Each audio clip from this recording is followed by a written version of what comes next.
I'm taking the strap. I'm strapped up. What's happening? What was that about? Let's make the fight happen.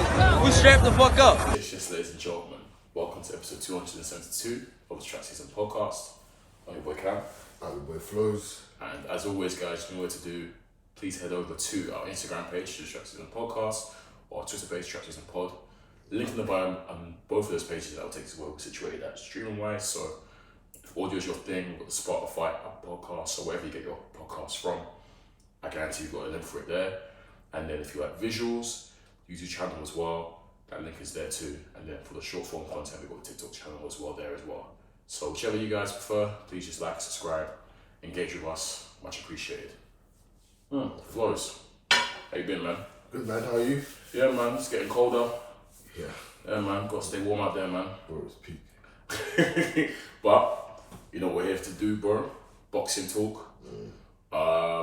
Simple place to start, I think, this week. There's only one card we watched really. The Joshua Buatsi card. Where was it even? Was it in? Do you know where it was? No, I think it was London. I don't think so too. Somewhere up north, I'm sure. Maybe Manning or something. I don't know. But Yeah, maybe. Buatsi headlining Queensbury card. Also, we know he's with Queensbury now. Against Zach Parker, who's been with Queensbury for a while. Yeah, let's start with Buatsi fight. Because we can also get into the Norfolk fight, which was a cracker. But we'll talk about the Buatsi fight. Close. I know you watched it. Yeah.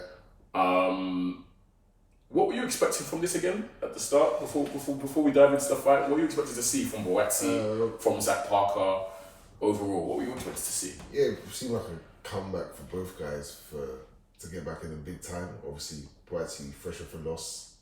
Yeah. Parker I haven't seen much of recently. Yeah.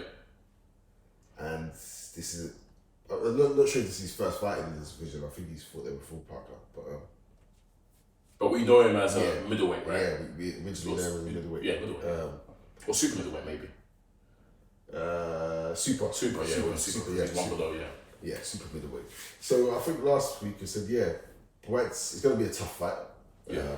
Expected to be a tough fight, but Buatsi has to come back and has to win really. Yeah. Buatsi has to win and come back and make some form of statement. And yeah, because if you don't, Parker's ready to beat him really. Yeah.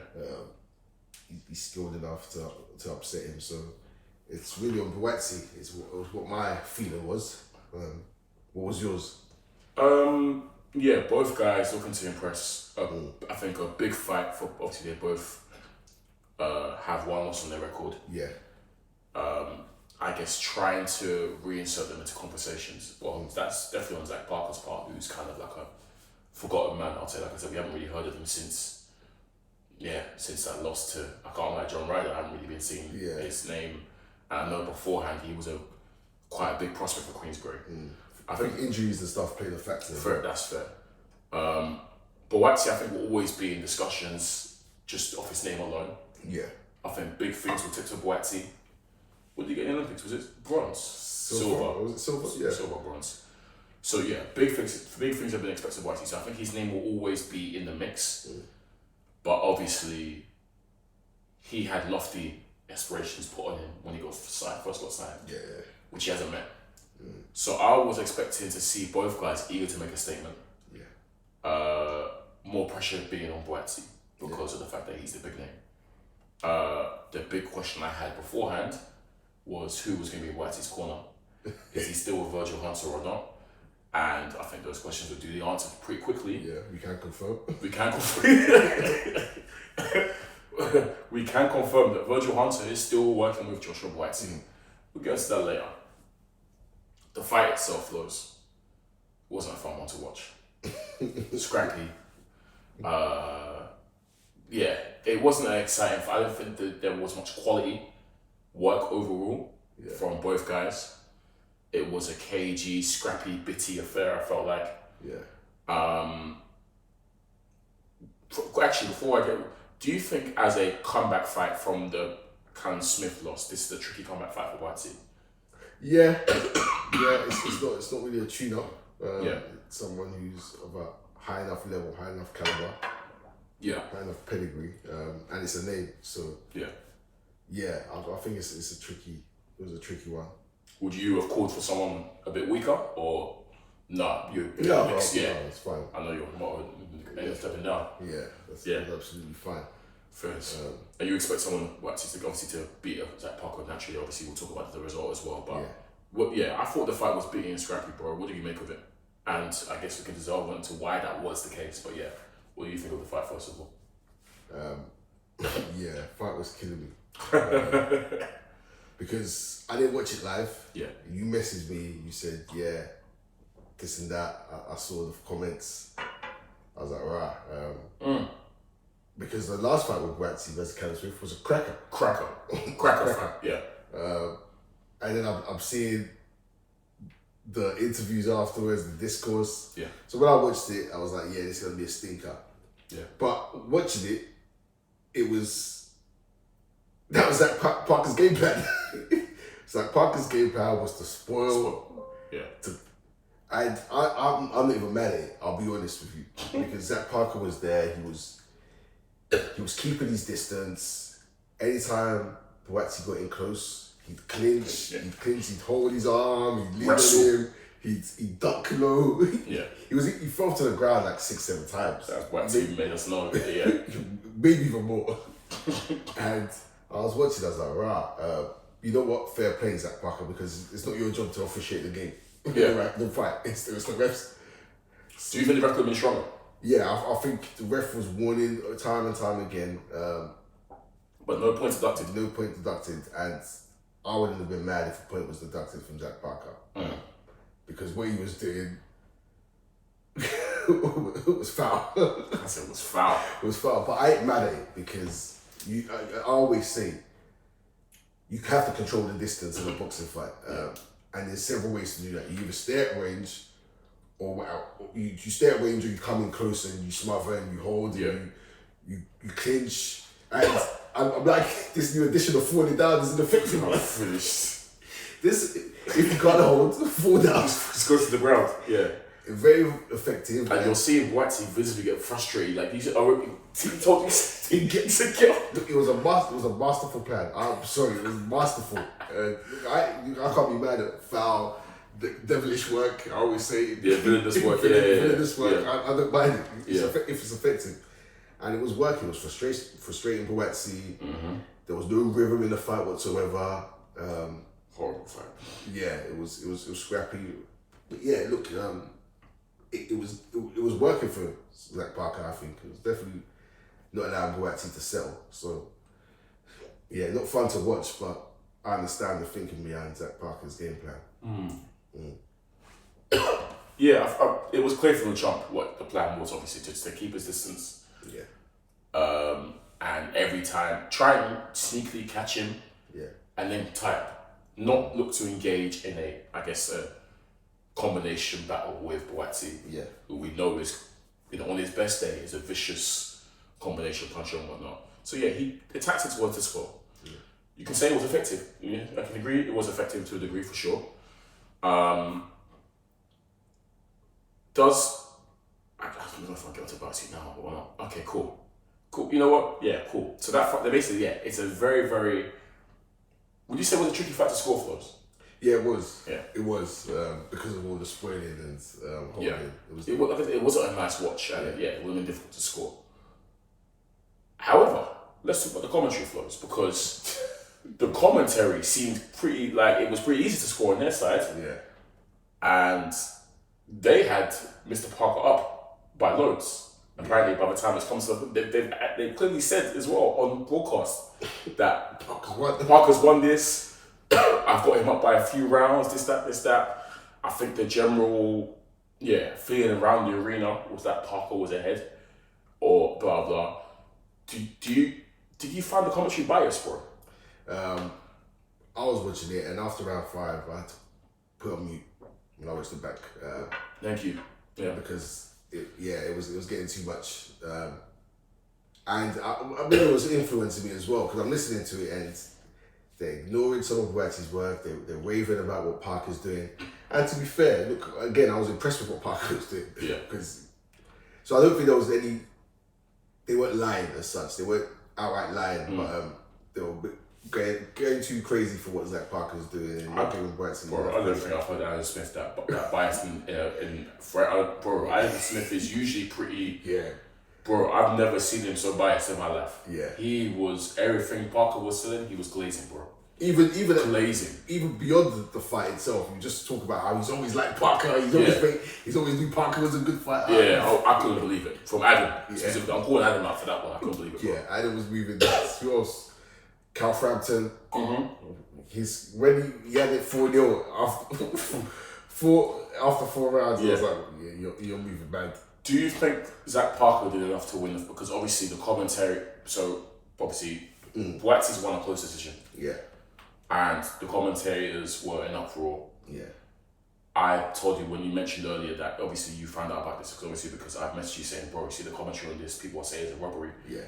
Twitter, boxing Twitter, all saying robbery, Buatsi's been robbed, Parker's been robbed, Buatsi's been gifted a decision, etc., etc.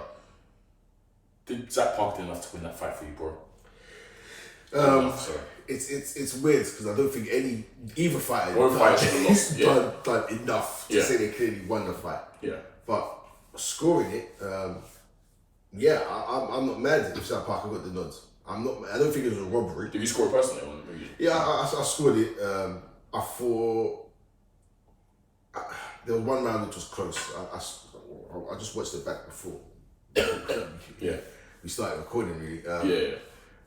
I was leaning towards a draw, but there was one round that could have gone either way, right? And that would sway. That round was a nonsense round. So I had it a draw, or maybe Parker winning first. Maybe Parker winning, just because again he was making Buatsi miss. He was enforcing his game plan, and he was spoiling every time Buatsi wanted to get into a rhythm, spoiling heavily. And once again, the referee didn't really do his job in that sense.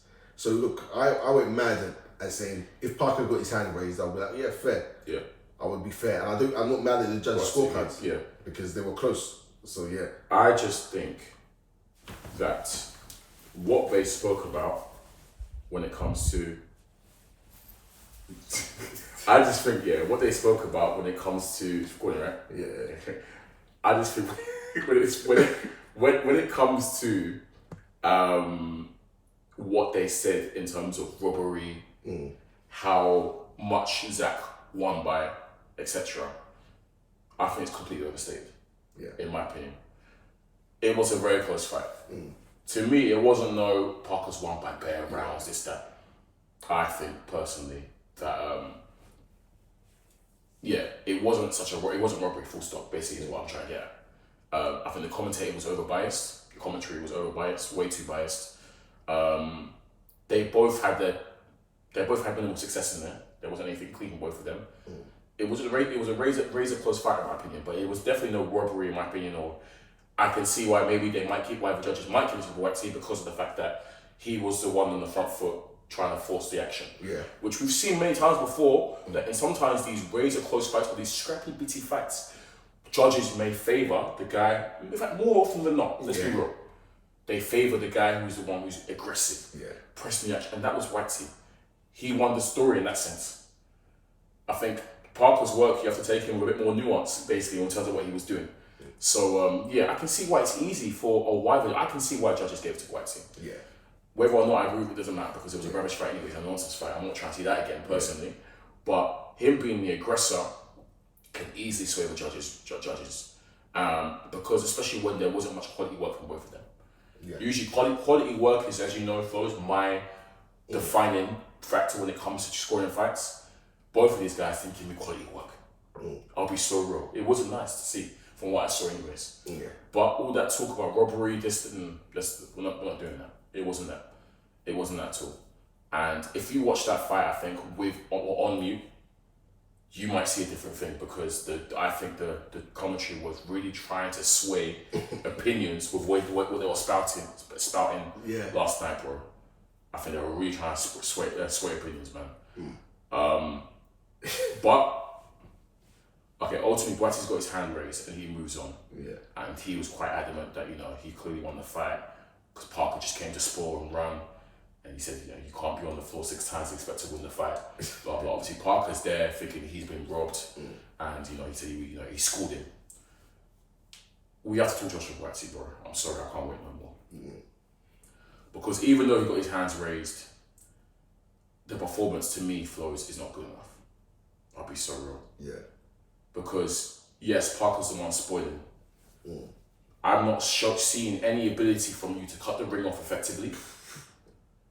A top quality boxer, in my opinion, is able to cut in that scenario. Yes, we saw last night. Yeah. Cut the ring off effectively. Judge distance better to prevent themselves from being tied up so repeatedly, and I don't know, find a plan B or plan C to work out a tricky opponent. Yeah. Buatsi allowed Parker to execute his game plan. There was no corner direction.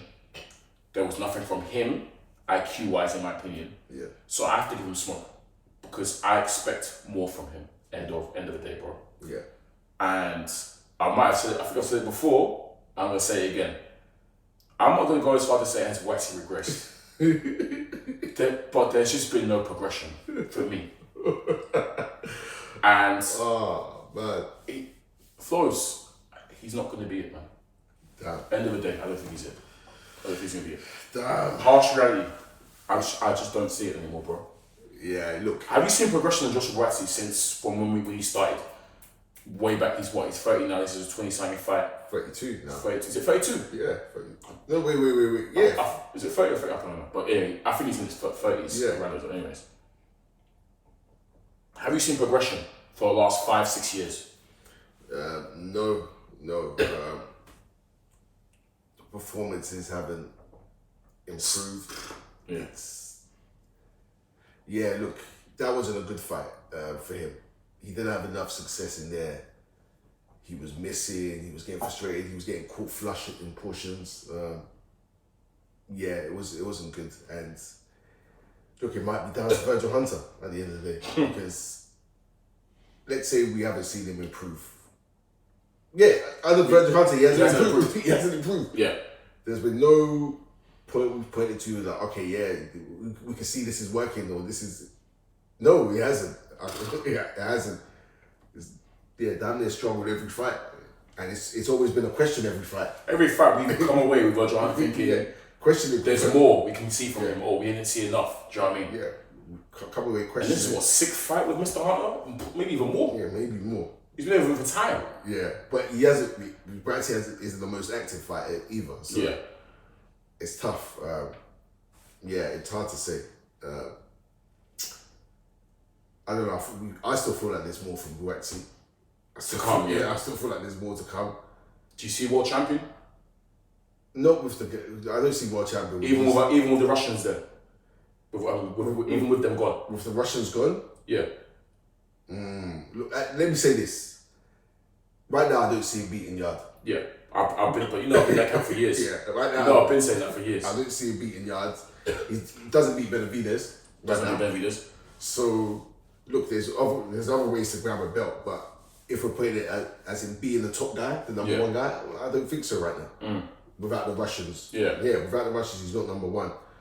He lost to Callum Smith. There's Yards, there's Benavidez. So, right now, no. Potentially, maybe he can beat a Yard.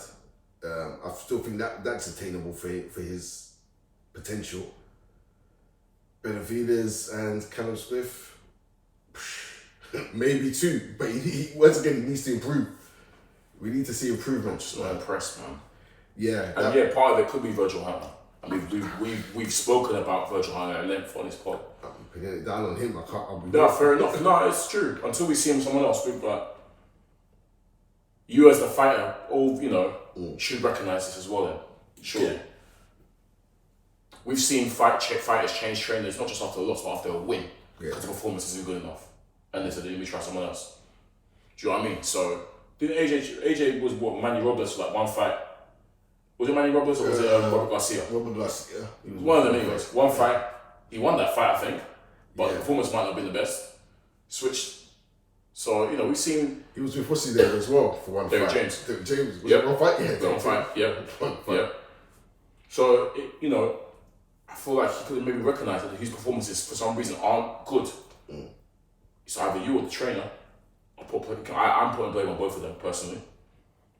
But ultimately, it's happening too often, Flores, where I'm watching a Joshua Buatsi fight and I'm expecting more, or I haven't been impressed. And it's been going on for way too long now. Way too long now. Your famous right. Obviously back then, has this guy regressed? But we're still here, the same thing, and we're still talking about the same level of Buatsi. So that might have been 2-3 years ago. That was 2-3 years ago. Yeah. And so we're still here. Still here. So it was not a performance of Buatsi. Yeah, you can say tricky opponent, Zach Parker's no scrub. Definitely not. But I think at this stage, I would expect the Buatsi to dispatch a rookie at light heavyweight division. The performance against Smith was way better than that. Yeah, but there was still... But even though there were still things, I still had issues in that Smith performance. Yeah. But yeah, man, it wasn't a good performance, and he's fortunate to come away with a W, obviously, because it was a very close fight, and he moves on. But I'm still not impressed, man. Yeah. I'm still not impressed with JP. PPV had him losing to what's his name? What's his name? Willie Hutchinson. PPV. Yeah. Even though that was crazy, but that was a tough fight for him. Yeah. Yeah. Look, he came out and said, how is he meant to prepare for someone to fall down for 7 rounds? And I hear it. His post-fight was killing me. I could tell he was vexed. And we know he's got that like goodness in him. Yeah. I could tell he was livid. Thank you. We used to call Buatsi a killer. He ain't killed no one in a while. Yeah.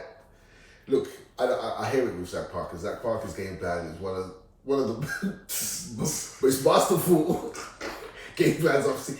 So much so, I'll be encouraging fighters to replicate that. The fall down tackle. The fall down tackle. Finish. Because if you're in trouble, and he was getting away with it. Yeah. I can't believe the referee got a point for him, to be honest. If you could get away with falling down, holding, and if your holding is unsuccessful, fall down, run with it. Yeah. Run with it, because... You're right. But yeah, look, it's not his job. But yeah, I think there's only so much... In fact, I don't even want to see Buatsi versus someone he's expected to beat anymore. Because you want to keep him in the fight. Yeah, basically. You're going to have to... Earn that. Yeah, I hear that. Yeah, it's like, look, I wasn't too mad at the Karen Swift loss. That's a fair loss. Yeah. But you kind of want to see him step up from that or learn from that. But this was a difficult fight, so I've given him enough chances, but I want to give him a chance in this one because that's almost the first for me to see someone do that repeatedly. Yeah. But yeah. Buatsi, leave Virgil, man. That's a start. That's a start. And let's see what you've really got. But who would you like to see with them? Who would I like to see Buatsi with? Light heavy. Who would be a good coach for him? Good question. It's tough. I don't know if he does anything other than heavyweight, but I don't know, maybe Manuel Stewart, maybe. Maybe. Someone offensive, I think. Someone who's offensive first, I think. What's his name? You mean, what's his name? Sugar Hill. Sorry, don't say Sugar Hill. Sugar Hill Stewart, yes. Say Manuel Stewart. Yeah. R.I.P. to the great. Sugar Hill. Yeah. What about your boy, Don Charles? I was going to talk about him actually because I don't know if you saw the interview by him spilling the beans about how Dubois fired him. Yeah, I didn't watch the video. I meant to it, watch it, but yeah. Yeah, but we do that already. I'll watch it when I get some time. But yeah, he's because he was only training Dubois, right? Don Charles. He wasn't training anyone else, or was he? Well, at the time, I think he's got other people, but they're not as well known. Okay, but No, I think someone that can bring that offensive game out of him. Buddy McGirt, maybe. Ben Davidson. I didn't even mention that. He's got too many, man. There's not too many. He's on I mean, to be fair, he'll be good. Davidson will be good, but or maybe a Shane with him. Maybe a Shane. Shane was he not with Shane before? Oh, he might have been, to be fair. Yeah, he might have been actually. Yeah. Well, Cody was with Shane. Yeah. Well, maybe Buatsi was with, I don't know. Look, he needs to get together, but yeah, Virgil I'd say he needs to get together. Virgil Hunter, he didn't get it with anyone but Andre. Yeah, anyone but Andre. Yeah, man. I can't put it to another fight. Oh, yeah. Because I mean, calm went to Virgil Hunter. Yes, I was going to say, the only person I know was calm, really. Stunk. Who else? There's been others with Virgil Hunter who haven't impressed. Yeah, it's true. So, yeah, I don't know. I got caught life with Andre, boy. It's so G. I found the talent from Young. Yeah, because he basically made him at 7, didn't he? Yeah. Fair play. Ran with it, yeah. It's carried him, you know. It's carried him. Yeah, look, maybe, I'm not doubting he had some influence. Of course he did. But, yeah, it's proven to be maybe wood.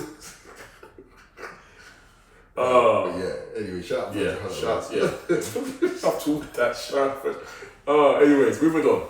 Sticking with the light heavyweight division, Lyndon Arthur was in the cracker with Bradley Rhea. That was on the card. That should be the main event for us. Absolute boss. Like, urge listeners, if you can, watch that. If you want to, just quick thing, watch the DAZN highlights package of DAZN 6 minutes or something. Bro, absolute fire fight. Yeah. Both guys throwing. Rhea had Arthur hurt and down in the second round. Lyndon Arthur was doing this classic Lyndon Arthur thing of chilling on the ropes and making it difficult for himself. Still don't know why he does this, because he's been caught bare times doing that and dropped doing that. But what made it such a cracking fight is Lyndon kind of woke up after he got dropped and started peppering Rhea with, I think, just better combination work. Look, I still rate Arthur. Great boxer, bro. When he's in the rhythm as well, but he's got so much tools. Inside game was elite, and he dragged this back because obviously he was under severe pressure from Rhea, but kind of like a tale of two halves. Arthur, I think, second half of the fight started to really start to pepper Rhea and catch him with good works and good combination of the inside, and he got a good win. But yeah, good fight on the floors. Yeah, cracker. I like the main event. And it's probably because of, it was a European fight as well, except for the European belt, 12 rounder. Arthur, he likes to chill on the ropes. He kind of had the type of being a boxer mover, but he's always loved fighting on the inside and getting into scraps as well. And he's always had that in his locker. And we saw that again with this one. Bradley came to scrap, came to bang. Came to throw hands, boy. Yeah. But yeah, Arthur's slick in there. He does get caught, but he's also slick, and he was landing some good shots. The 1-2 was landing. Uppercut as well. Uppercut, the 1-2 landing frequently by Arthur. So yeah, it was a great fight.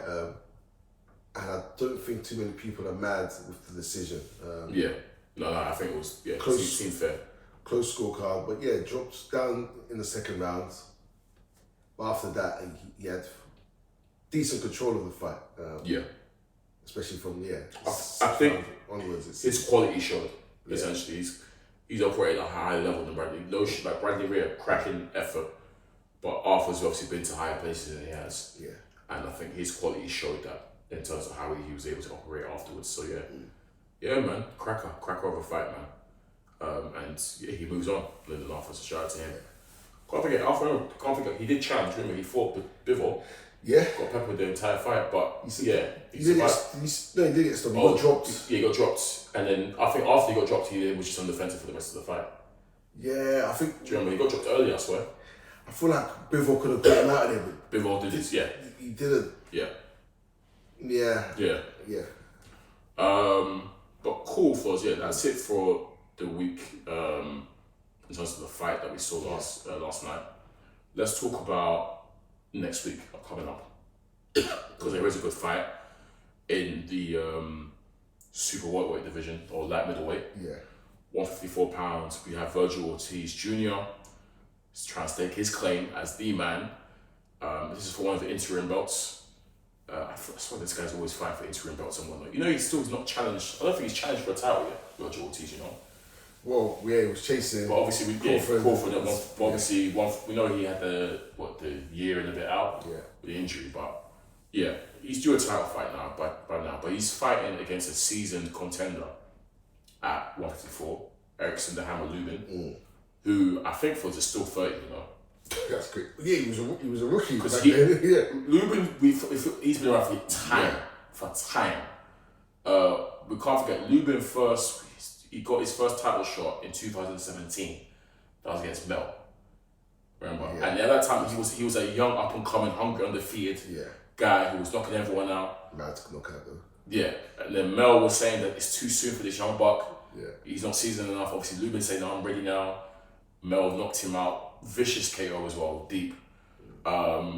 He's been building up since. He then got another title shot against Fundora. For those who remember that fight was in 2022. The mesh up face one? Yeah. One of the fights of the year though. Like, he got dropped in the second, and then he dropped Fundora in the seventh. Back and forth, but he had to stop because the damage that he received on his face was peak. But he pushed Fundora. Like, that fight was mad. So yeah, Lubin's been at 154 his whole career, flows. So he's well known in the division. Dangerous fighter in his own right. Good fighter. This is a good fight in my opinion.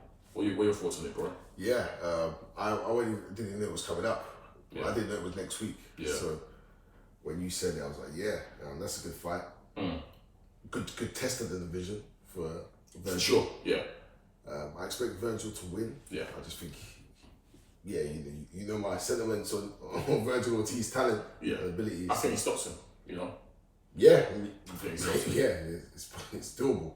You should be looking to do that. Yeah. And that's a big statement. Again, look, I don't think Lubin's the one who's going to derail this Virgil Ortiz train.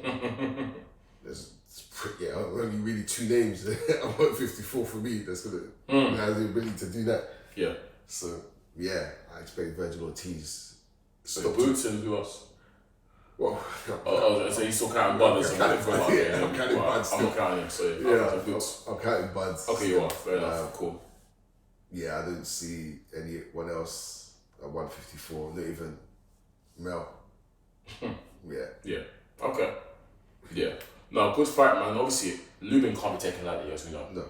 Lubin is no easy touch. Yeah. Probably one of the better fringe contenders in the division. And obviously Lubin would have come a long way since those two, especially since that child, like I said, he was green. Yeah. He was just in position because he was obviously the next one up and he was knocking everyone out undefeated. But man, I think this would be a cracker of a fight, to be honest. Both guys come to throw hands, come to scrap. Yeah. When Virgil's kind of one track minded in terms of how he fights. And Lubin's a bit more of a boxer puncher, but he carries power as well. I expect a statement to be seen, or statement to be made, shall I say. And if Virgil wins, I do expect obviously the Boots call out and the Boots talk will be rare, I'm sure. Both on the zone, so it kind of has to be in it. That's what we want to see. Even though I'd rather see them fight when they have belts, but if what we can get, if all we can get is them next up, then let's do it. Do you know what I mean? So yeah.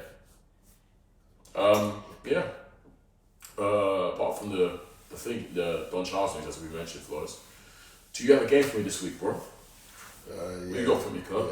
Yeah. Let's do it. Let's do one. Yeah, bro. Actually, let me even add. For next week, I'm gonna jump in and start doing my games. My games too. It was this ain't really a test. Okay. We're gonna ask you to build your perfect fighter. Okay. So I've got a few categories here. Yeah. I've added a few more. I just thought of some now. Okay. I want to do like an extended one. Okay. So, do you want me to list out the categories, or should we go one by one? And so I understand the category. You name the. Or do you want to wait, so are you gonna name the category and then the fighters under those categories? So you pick a fight. You're building your perfect fight. So the first one is jab, and you're going to tell me. Okay, so I get to pick straight away. You pick your fight. So do you want me to list all the categories, or should we just go one by one? Let's go one by one. Okay, let's go. Actually, yeah. Let's go one by one because that makes it more fun. Okay, jab. Okay, jab, and this can be current active or retired. All time. All time. All time. Build a perfect fighter. All time. Which jab did I love? Jab. Okay. Ooh. There's a lot of great jabbers out there. A lot of great jabs. I feel like this could be blowing my load early pause, but I'm going to do it anyways, especially because I don't know the rest of the fighters. But it's going to be interesting. Actually, wait, let me see if I can preempt the categories. You might say. Actually, no, I think it's good enough. No, cool, jab. Yeah. Bud Crawford. Bud Crawford, cool. Ring IQ. Ha! Floyd. Nice. Power. Oh. It's Deontay Wilder. Fair. I think with it. Fair. What? That's the cracking power, bro. Yeah, fair. Hand speed. Ooh, Amir Khan. Oh, any day of the week. Any day. What? Yeah. Footwork. Footwork. Ooh. That's cool. No, that's cool. Footwork.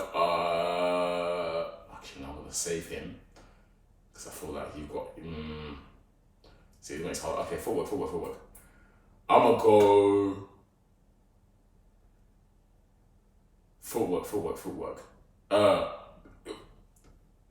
Oh, I've got two. I've got three in mind. Just need one. Lomachenko. Nice. Okay. Yeah, Loma. Chin. Chin. Who's got a stupid chin? His chin's cooked now. I'm not gonna say him. It's gonna be Triple G. Triple G. Yeah. Yeah, when you got to test that chin too tough. Shush, man. As amateur or pro. Heart. Oh, that's a good one. Some good guys who are showing amazing heart. Heart, I will go. Ooh. Bear with me. There's one name I've got which is gonna kill you. I'm trying to think as well. There's one name I've got which is gonna kill you, but I think I might say it, just for entertainment purposes. I know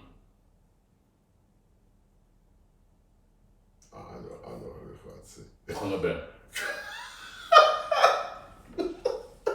He's got heart, bro. He's got crazy heart. He does. It's ego-driven heart. Insane heart, though. Ego-driven that heart. boy's got heart, man. I'll give him that. Okay, nice one. This is what I added based on what we spoke about earlier. Okay. Inside fighting. Oh, nice. Inside games. It's a bit of a lost art that as well. Yeah. Let me think. Who's inside games that I always used to love?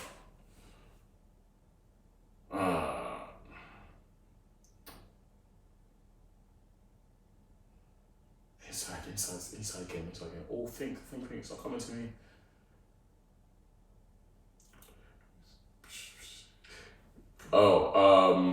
Okay, I've got one.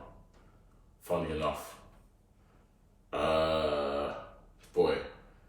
His inside game's not for everyone, but it's a flipping handful. Sean Porter. Yeah, it's legit. Long day inside, bro. Legit. And final category is trash talk. Trash talk. It's AB, innit? Yeah. It's AB, innit? It's AB. What we good at the trash talk? Yeah. There's a few trash talkers out there. Yeah, it was bare, bro. Floyd was an amazing trash talker. Yeah, it was. John Pascal. Fantastic trash talker. B-Hop was a good trash talker. What's it? Tony Harrison. Yeah, Tony Harrison. Oh yeah, superb. Tony Harrison. Tony Harrison's an amazing trash talker.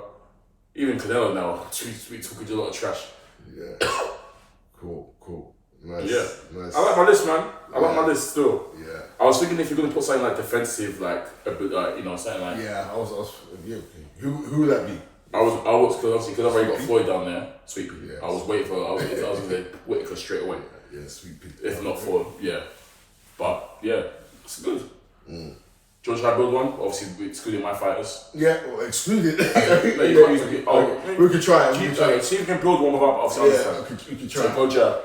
I think you're gonna say, but go on. Jab. I guess if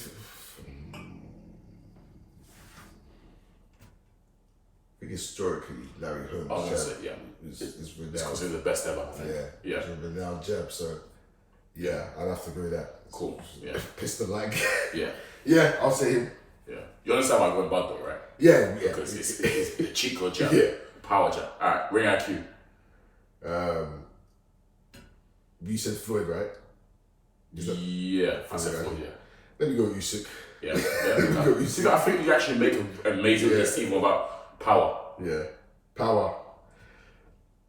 I went Wilder. That's Chico power. Mike Tyson's power. There's a few Chico powers, I think, so yeah. You can go Mike Tyson, Tank, in a way. Exactly. In a way, that's better. But then I'm thinking logically, if you're going to, heavyweight power is different. We'll say pound for pound though. We'll translate pound for pound. Let me go Mike Tyson. Yeah, cool. Let's keep it. Speed, you said Manny Pacquiao. Yeah, fantastic. Yeah, beautiful. Yeah. Actually said Pacquiao. Wait, I think they both said before they're fasting each other, I think. Conor Pacquiao, but yeah. Did you see, by the way, Khan was begging for Pacquiao the other day to fight? Oh, Ben was too. It was Ben as well? Yeah. I know Khan tweeted saying, oh, this is the fight that we never delivered for the fans, let's do it now. Yeah. But anyways, yeah. Footwork. I said Loma, didn't I? You can go, well, you've used Usyk already. I've used Usyk. But there's others, you know. There is others. I could go Bivol. I like Bivol. I was thinking, I was thinking something. I thought about Bivol. I like Bivol. I had three. Bivol, Loma, and Usyk. I went Loma, but you could have easy. Yeah. Bivol, yeah. Yeah, the Ukrainians out. Bivol, Chin. Who do you say? Triple G. I think this is easy. Yeah, I could go the other way. You go his rival. Yeah. I could go, let's say Canelo. Yeah. That's easy. Joyce, we would have said you guaranteed, but we've seen the trend come. Yeah, look, shout out to Carl Froker as well because he made his bones off his chin. His chin got touched a lot. Chin got touched a hell of a lot. So got tested a hell of a lot. Like a lot of kids don't really get tested, but Frotch's got tested. Frotch got tapped a couple of times still. Yeah, he got dropped. And the only time he saw him get dropped properly was against, obviously, Groves. Did Jermaine Taylor drop him? I think so. Yeah, Taylor might have dropped him, I think, yeah. Yeah. But in general, Frotch's chin was crazy. Like, his powers of recovery were good as well. Yeah. Heart.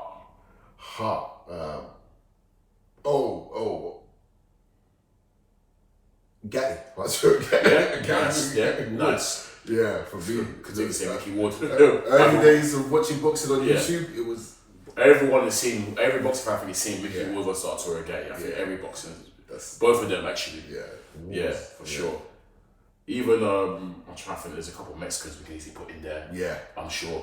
For Heart, bare Mexicans I'm sure we can put in there. I'll cut this thing's locked. What was after? I think it might have been, Inside Fighting.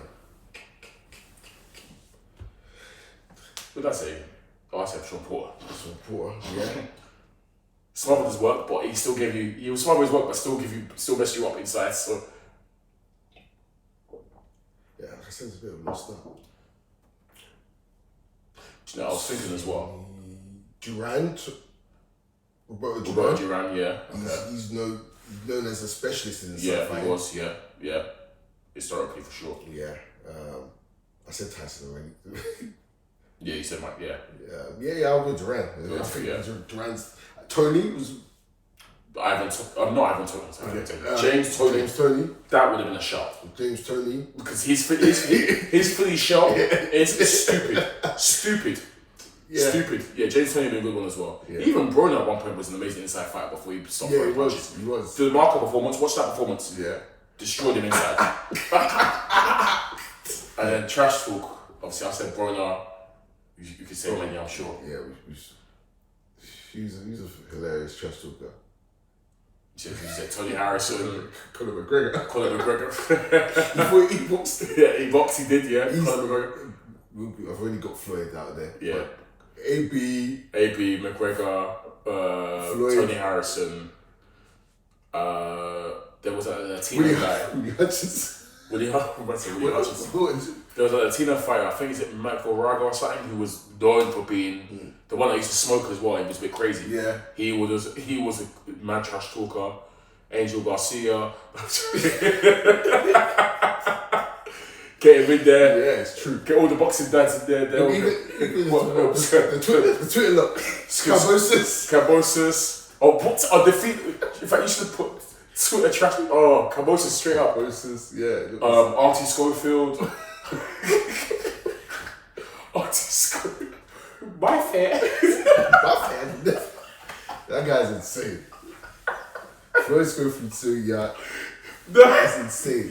I think he's the funniest at the moment, bro. To me. Schofield is the funniest to me at the moment. He said, my fans will never. Brother, your son's the fighter. Your son's. We're talking about your son. I will never forget the gloves are off when he pulled up a chair and started talking. Yeah, Schofield Senior is so funny. Oh my gosh. Oh, yeah. Man. So what's even happening right now? Is he not fighting again, Schofield? Yeah, I think Kid Austin's injured. I think that's what he was referring right. to. So he came out and made this video addressing that his son won't be fighting for some time. Yeah.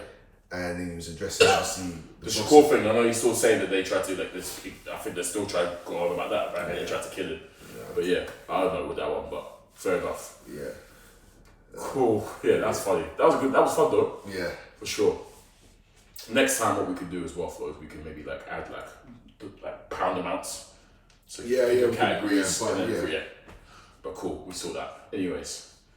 Alright, man. Yeah, it's been episode 272 of the SZN Podcast. Once again, I'm your boy Cam. I'm your boy Flows. And as always, you know to find us on streaming platforms. Peace. You take it a strap. I'm strapped up. What was that about? Let's make the fight happen.